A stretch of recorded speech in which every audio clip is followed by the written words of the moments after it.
For me, home is a haven of peace, serenity.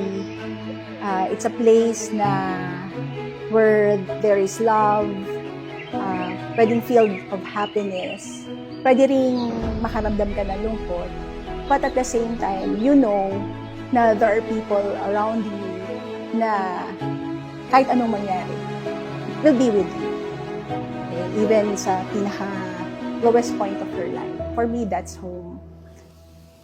Welcome home!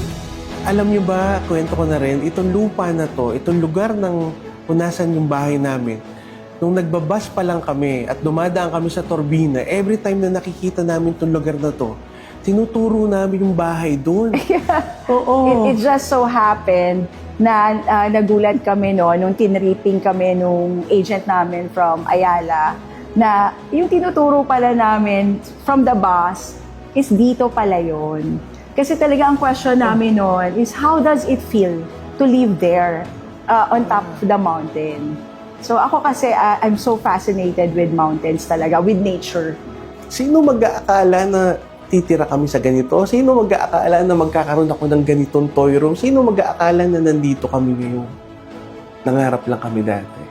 For me, AGG is a gift from God. You just need to do the business right because may sistema na yung negosyo.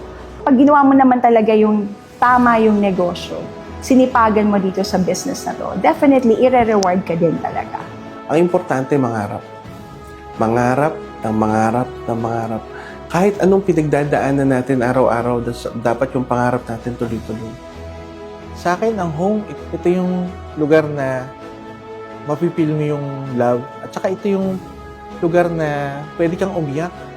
Na hindi ka matatakot na ma-judge ka. Kasi alam mo, yung mga taong nakapaligid sa'yo, alam nila kung bakit ka umiiyak. At sila rin naman yung, alam niyo, yayakap sa'yo para maalis man kung ano yung mga bagay na yung pagod, kaya ka umiiyak.